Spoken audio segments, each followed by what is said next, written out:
Senhor Deus, Criador dos céus e da terra, eu chego diante de Ti mais uma vez, no objetivo, Senhor, de falar da Tua palavra esta que nos instrui, palavra esta que nos tira dúvidas, palavra que nos conduz para a vida eterna. Então hoje queremos abordar em mais um assunto, falando sobre o sacerdócio. Então precisamos da Tua direção e de orientação do Teu Santo Espírito, no nome do Senhor Jesus. Amém. Vamos estar abrindo Hebreus 7. Vamos estar lendo do versículo 5 até o versículo 12, que diz assim: E os que, dentre os filhos de Levi, recebem o sacerdócio, têm ordem, segundo a lei, de tomar o dízimo do povo, isto é, de seus irmãos, ainda que tenham saído dos lombos de Abraão. Mas aquele cujo genealogia não é contada, entre eles, tomou o dízimo de Abraão e abençoou o que tinha as promessas. Ora, sem contradição alguma, o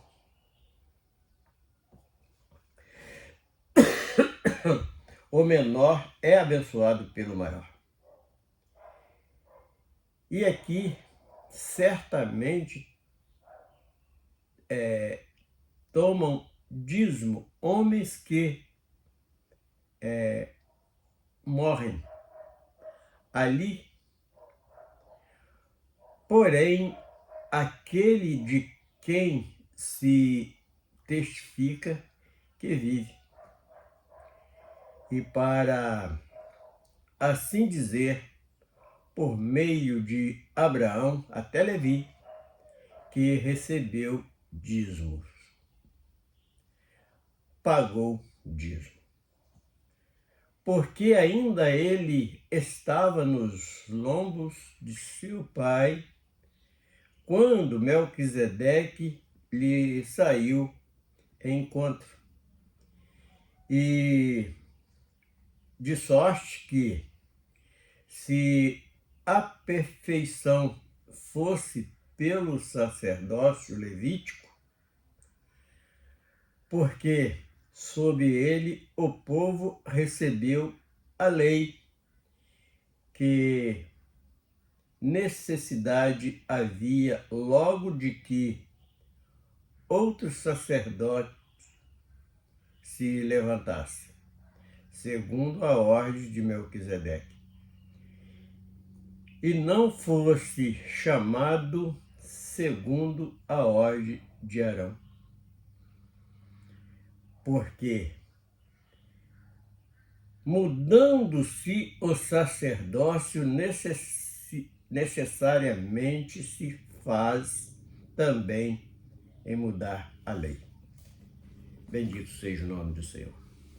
Então vamos abordar mais uma vez este assunto sobre o sacerdócio levítico, que muita gente se confundem, não consegue entender, mas o texto da carta aos Hebreus, ele é bem claro para nos esclarecer com respeito a este assunto que traz tanta polêmica, tantos escândalos, no meio daquele lugar que era para ser separado verdadeiramente como igreja, não um antro de mercenário igual nós temos presenciado, principalmente nesses últimos dias. Então, há aqueles que torcem a palavra com respeito a este assunto e vive aí explorando, enganando e fazendo atrocidade e até condenando pessoa por negar de pagar esse tributo, porque verdadeiramente esse dízimo, quando é estipulado para o povo judeu, para o povo de Israel, era um tributo que todas as nações sempre arrecadaram do povo, e ali por um povo que era separado para dar um testemunho vivo da presença de Deus, aquele povo também tinha necessidades. Como homens carnais, eles precisavam cuidar dos órfãos, cuidar dos mais velhos, cuidar das viúvas, os estrangeiros, como está lá em Deuteronômio, no capítulo 14, que é as 4 classes que dentro da lei foram separadas para receber, para se usufruir desse tributo, que tem nome biblicamente de dízimo, porque quer dizer 10%. Mas interessante que escritores hebreus, pessoas pegam este texto aqui e começam a torcer ele de tal maneira. Aí nós fazemos uma pergunta, porque é claramente que o texto ele está apontando para Jesus Cristo. E por que Cristo, quando veio aqui plantar essa igreja, a igreja do seu amor mesmo, que é a graça, porque mesmo não merecendo, ele perdoa e nos resgata para o seu seio. Ele não cobrou dízimo de ninguém e nunca, mesmo a oferta que ele recebeu, ele nunca anunciou que pedia oferta, as pessoas davam segundo o seu coração, aquilo que eram tocado pelo próprio Espírito Santo, e ele recebeu com seus discípulos as ofertas, que está inclusive no capítulo 8 do Evangelho de Lucas. Capítulo 8, é o único lugar que fala que Jesus com seu grupo recebeu oferta, está no capítulo 8 de Lucas, do versículo 1 ao versículo 3. Será que, se a igreja hoje é fundamentada em Jesus, será que Jesus errou por não receber dízimo e nem cobrar dízimo de ninguém? E quando ele foi falar ali por exemplo, Lucas 23 parece que é isso, 23, ele vai para dar uma lição de moral aos fariseus que viviam explorando, como os homens de hoje exploram também, não fazia aquilo que era devido com esse tributo recebido. E esse texto que nós acabamos de meditar nele, ele nos esclarece muita coisa. Vamos voltar, inclusive, aos versículos, que a princípio parece que o livro também está cobrando esse tributo, mas não é. Ele está esclarecendo a respeito desse tributo. Vamos aos versículos lidos para entendermos melhor. Ora, sem contradição alguma, o menor é abençoado pelo maior. Vamos agora detalhar versículo por versículo. Como abençoado pelo maior? É claro que é o pai que é sempre o pai que abençoa o filho, não o filho que abençoa o pai. E Melquisedeque ali, quando Abraão volta daquela guerra de 5 reinos contra 4 reinos, qual ele foi para defender o seu filho que tinha sido, seu sobrinho que tinha sido sequestrado por aqueles grupos daqueles 4 reinos. E ele foi ali, juntou os seus criados e foi ali, batalhou e venceu a guerra.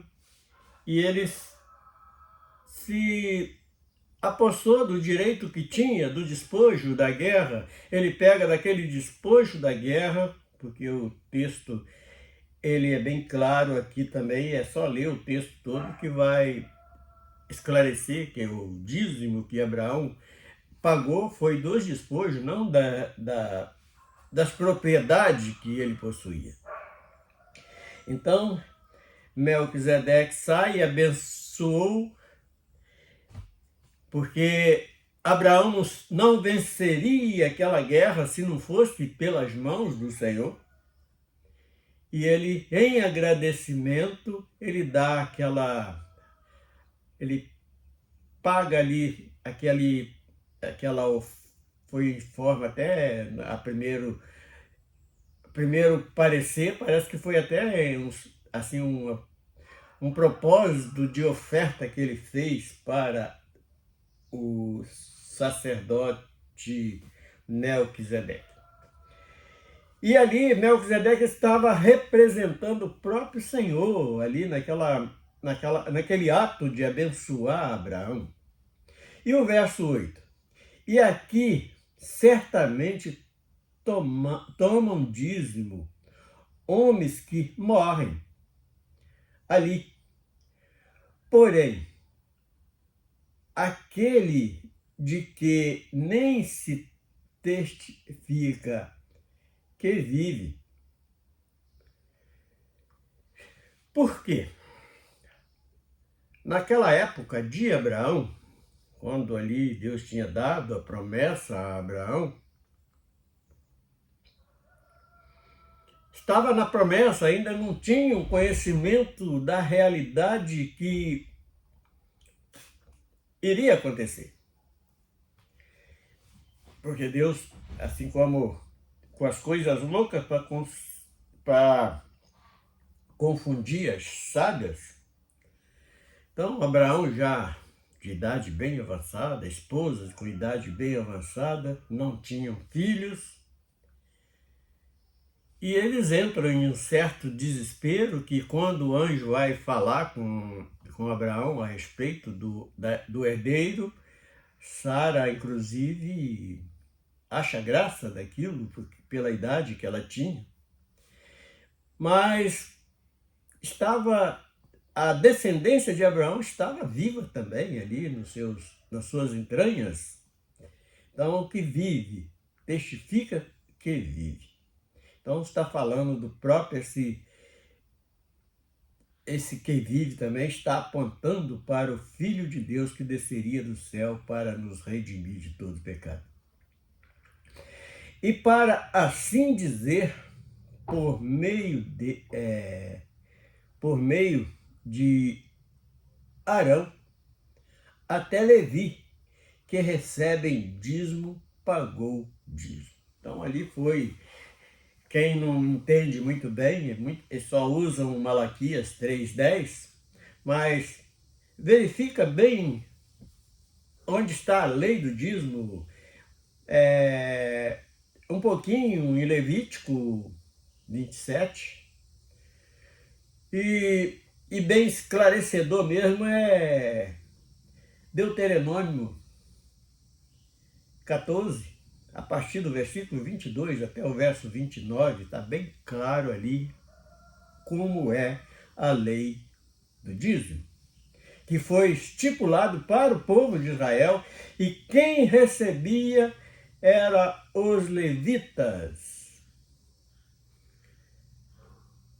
Aí nós agora podemos fazer, mas por que Jesus não recebeu e não cobrou dízimo? Primeiro que ele cumpriu a lei e ele não era levita.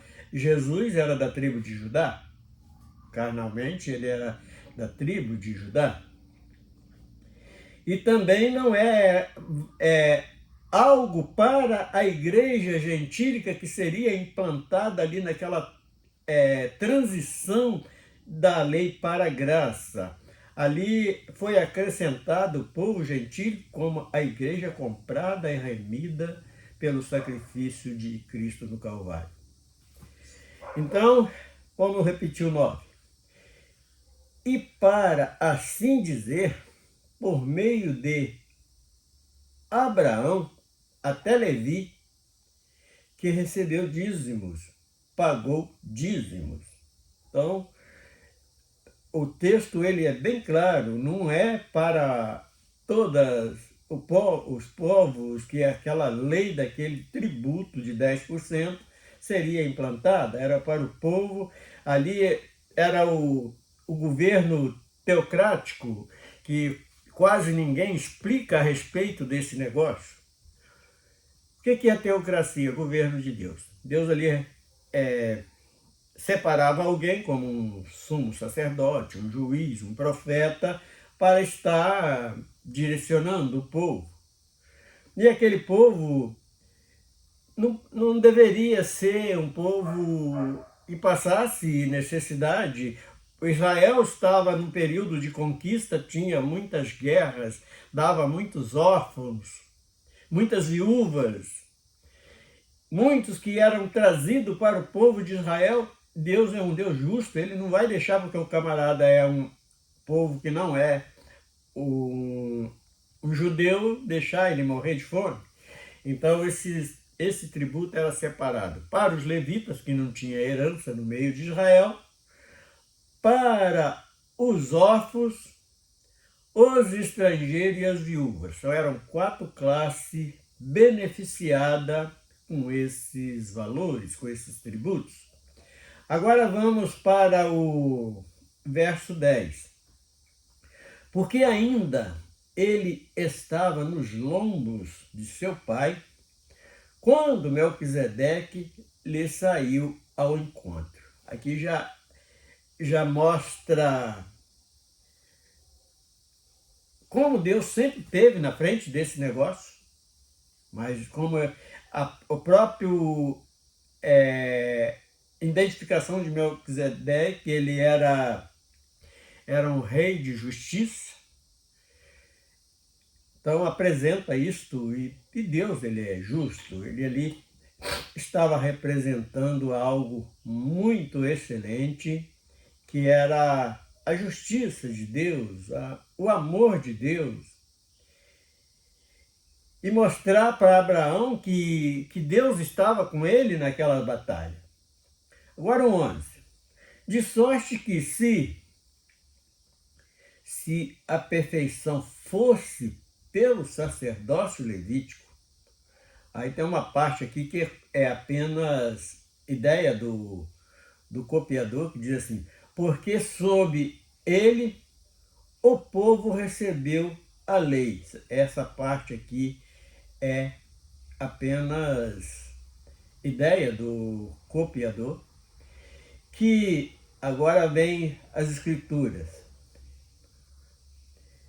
que necessidade havia de que outro sacerdote se levantasse segundo a ordem de Melquisedeque, e não fosse chamado segundo a ordem de Arão. Então vamos agora ao versículo, o que está nos originais, que diz assim: de sorte que, se a perfeição fosse pelo sacerdócio levítico, que necessidade havia logo de que outro sacerdote se levantasse segundo a ordem de Melquisedeque, se não fosse chamado segundo a ordem de Arão. Aqui, quando entra o reino teocrático, então ali Arão era o sumo sacerdote, o primeiro sumo sacerdote que foi ordenado entre o povo de Israel, através da vida do seu próprio irmão Moisés. E ali os descendentes de Arão recebiam o sacerdócio e ia receber também o tributo imposto sobre o povo de Israel, que era conhecido como dízimo, que é simplesmente 10%. Então, se fosse ali o princípio do ato, como Abraão expôs a Melquisedeque, não precisava ter levantado, então, outro ordem, conforme a ordem de Arão, como está escrito aqui no texto. E o último versículo, este que é o mais esclarecedor deste assunto. Porque, mudando-se o sacerdócio, necessariamente se fez também mudança da lei. Vamos explicar isso. Então, a lei do dízimo veio até os levíticos, o sacerdócio levítico. Mas o sacerdócio levítico foi encerrado, porque o verdadeiro sacerdote se levantou. Quem é este verdadeiro sacerdócio? Sacerdócio de Cristo. Ele veio, ali em João Batista, encerra o período da lei, e ele ali veio para implantar a lei da graça. E por que nós não recebemos, não aceitamos dízimo de ninguém? Porque Jesus, nós temos que ser imitadores de Cristo. Jesus não recebeu dízimo de ninguém. Então é necessário também, o próprio apóstolo Paulo, ele falou, sede meus imitadores como eu sou de Cristo. E prova disso, nenhum dos apóstolos receberam dízimo, nem o apóstolo Paulo, que foi o apóstolo dos gentios, para evangelizar os gentios, ele também não recebeu e não cobrou dízimo de ninguém. Então, porque o verdadeiro sacerdote assume a sua postura e isto encerrou, porque era apenas para o sacerdócio levítico, e agora o sacerdócio é o sacerdócio eterno. Aí alguém poderia replicar, dizendo assim, mas Melquisedeque, que representava esse sacerdócio eterno, ele recebeu. Isto é um segredo de Deus. A gente não pode entrar muito neste assunto, porque o que mais que se conhece de Melquisedeque? Ele apenas estava apontando para Cristo, porque e o sacerdócio eterno, porque ele não tem ali nome, sobrenome, nome com sobrenome, nem de onde veio, nem para onde foi.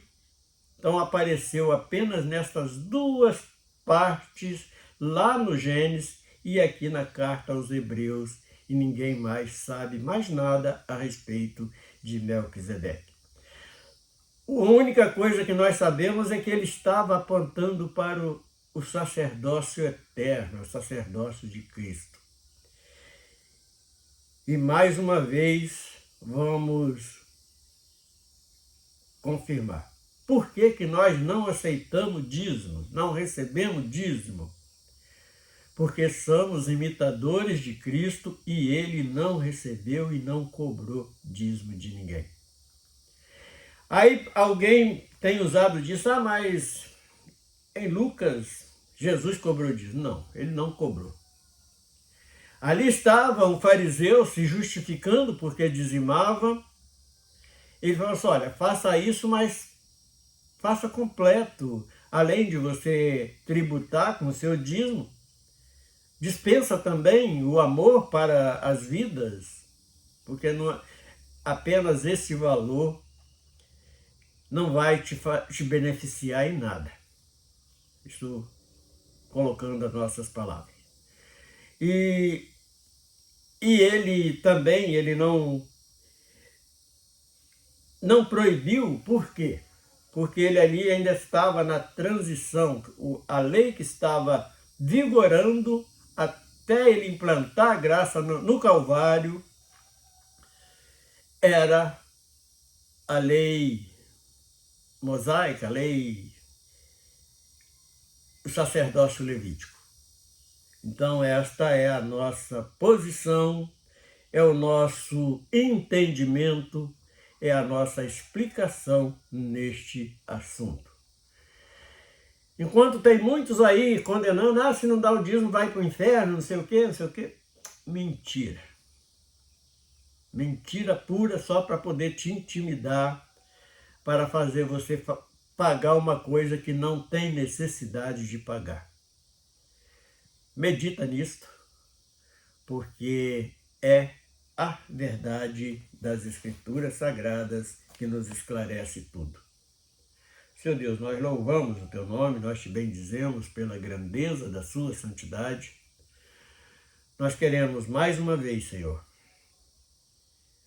te agradecer pelo Teu grande amor dispersado pelas nossas vidas, por tudo que tem nos feito entender dentro da Tua palavra, porque muitas vezes homens pegam essa palavra e não conseguem entender nada.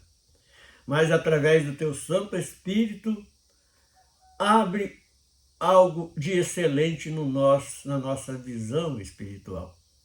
Por isso te adoramos no nome do Senhor Jesus. Amém.